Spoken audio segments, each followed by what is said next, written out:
When you think of immersive, 3D sound for movies and music, one name usually comes to mind: Dolby Atmos.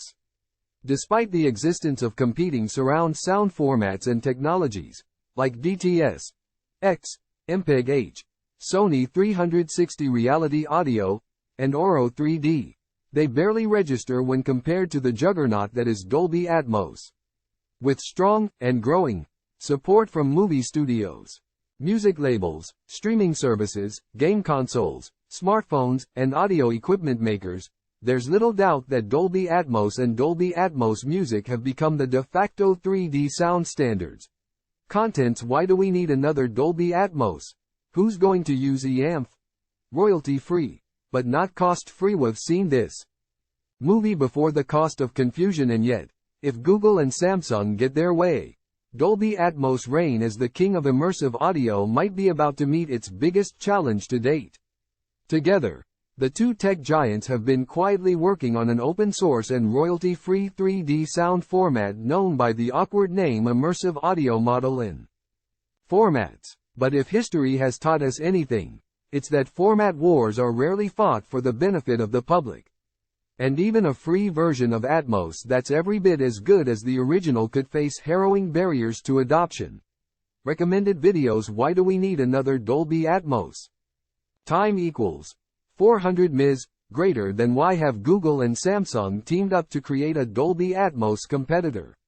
It's probably somewhat about control, but almost certainly mostly about the money. Specifically, the licensing fees that Dolby Labs charges any company that wants to make a Dolby Atmos-compatible product or service, like a TV, a streaming media player, a soundbar, or a smartphone. Lest we forget, Google and Samsung are the driving forces behind Android, and between them own a major chunk of the non-Apple smartphone market. Related: B&W Panorama 3 soundbar. Easy Dolby Atmos for $1,000. Apple's AirPods Pro spatial audio turns your iPhone into a movie theater. CES 2020 audio predictions. Expect more noise-canceling headphones and 3D music. It's hard to say just how much money Samsung and Google pay to Dolby Labs annually. Dolby licensees are forbidden from sharing the terms of their agreements. But we do know that in 2022, Dolby Labs recorded $1.25 billion in revenue. It doesn't break out the licensing revenue from Dolby Atmos separately, but you can bet it represents a significant percentage of the total. Beyond the cost savings, Samsung touts the benefits of having a single 3D audio standard for an entire industry. It claims that IAMF will improve the overall audio experience through scene-based AI analysis, as well as give listeners the ability to emphasize the portion of a soundtrack that matters most to them. In one example, a sports broadcast could be adjusted to emphasize the commentator's dialogue or the on-field action. Who's going to use IAMF?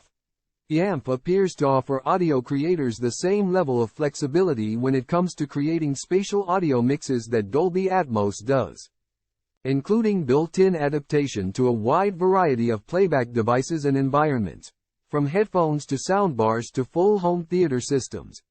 Since Dolby Labs also charges licensing fees for its Dolby Atmos software tools, between $100 and $300 depending on your eligibility for discounts, there's an immediate financial incentive for creators, especially amateur recording artists, to start exploring what IAMF can do. That's especially true if adopting IAMF ends up being a relatively smooth transition from Dolby's tools. Again, it's hard to say how much a record label like Universal Music Group or a movie studio like Disney spends on Dolby Atmos for their music and movie productions, but a free alternative likely would prove tempting. Royalty-free, but not cost-free for folks at home to hear IAMF content. We'll need a source of IAMF and compatible devices. It's far from guaranteed that the larger entertainment industry will oblige. Time equals 400 ms, greater than. One of the keys to Dolby Atmos's massive adoption has been brand awareness. Dolby Atmos began its public life in commercial movie theaters in 2012, where it quickly earned a reputation for putting audiences in the literal center of the action, as music and sound effects zoomed overhead for the first time. As soon as the technology made the leap to home theaters, it became a must-have for any serious cinephile.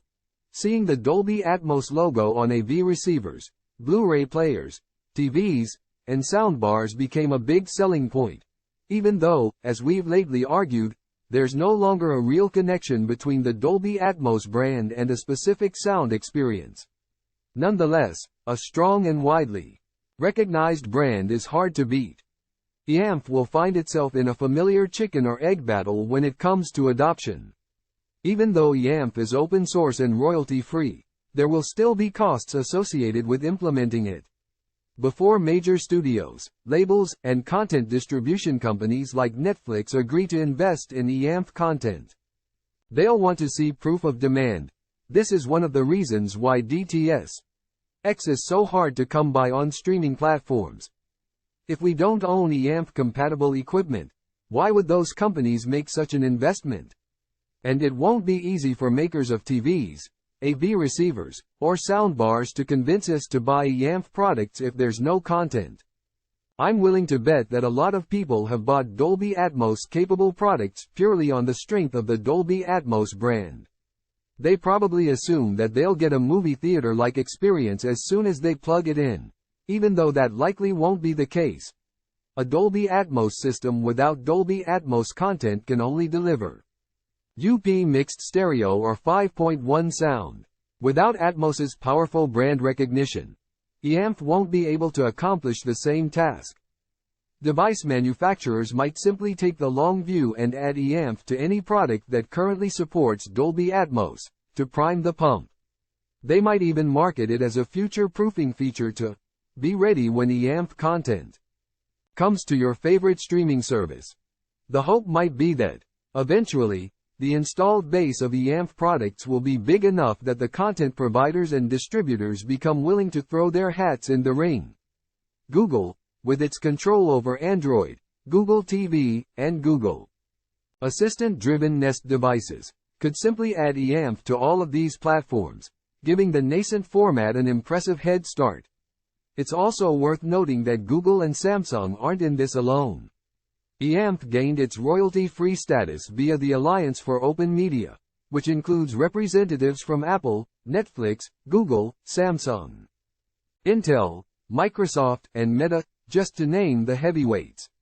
IAMF could gain a lot of traction via these companies' combined products and services, much as the AV1 codec has started to do. At that point, if it ever comes to pass, the entire content ecosystem could decide to walk away from Dolby Atmos and save itself all of the associated costs. And yet, somehow this seems unlikely. We've seen this movie before. There's a parallel between the Dolby Atmos IAMF relationship and the Dolby Vision HDR10 Plus relationship. Just like IAMF, HDR10 Plus is a royalty-free dynamic HDR format that has many features in common with Dolby Vision. And just like IAMF, Samsung is HDR10 Plus's biggest supporter. To this day, no Samsung TV has included Dolby Vision, and yet, despite its royalty-free nature, Samsung's full-throated support, and the fact that it's been around for many years, the HDR10 Plus standard still isn't used by major streaming services like Netflix, Disney+, Peacock, or Max. This suggests that it will take more than the promise of lower costs to get widespread adoption of IAMF. The cost of confusion. This brings us back to the question of branding and awareness. Previous advances in movie audio have had the benefit of the full weight of the Hollywood hype machine. At this point, I doubt there's a moviegoer alive who hasn't heard and seen the thanks, deep note intro prior to watching a movie that uses George Lucas's famous invention. And as I mentioned earlier, Dolby Atmos was thrilling theater audiences long before it became available at home. Will IAMF ever get the same red carpet rollout? If it does, there's a chance that people will become familiar enough with IAMF that they start to look for it, and possibly base their buying decisions on its presence. If it doesn't, most folks will likely only find out about it through sites like Digital Trends. And the most we'll be able to say is something like, it's a royalty-free version of Dolby Atmos. Not exactly a ringing endorsement. Then there's the game time decision question. Remember when I said that device makers are likely to build products that support both Dolby Atmos and IAMF? Any streaming service, or disc-based media, that currently offers Dolby Atmos, and wishes to add IAMF, will have to provide its subscribers with a way to choose between these formats, adding yet more complexity. Don't get me wrong. Competition is almost always a good thing, and I'm excited to see that Dolby Atmos' near stranglehold on immersive audio is about to face its first real challenge. But I'm deeply skeptical that IAMF, without the help of a major branding and awareness effort, will prove to be an alternative that will see the mass adoption needed to hold its own. Editor's recommendations: LG's 2022 soundbars start at $400. Pump out high-res audio and 3D sound. 3D printed eartips could mean way more comfortable and better sounding. Earbuds title brings Dolby Atmos music to home theater systems. Dolby Atmos music will make its streaming debut on Amazon Music HD.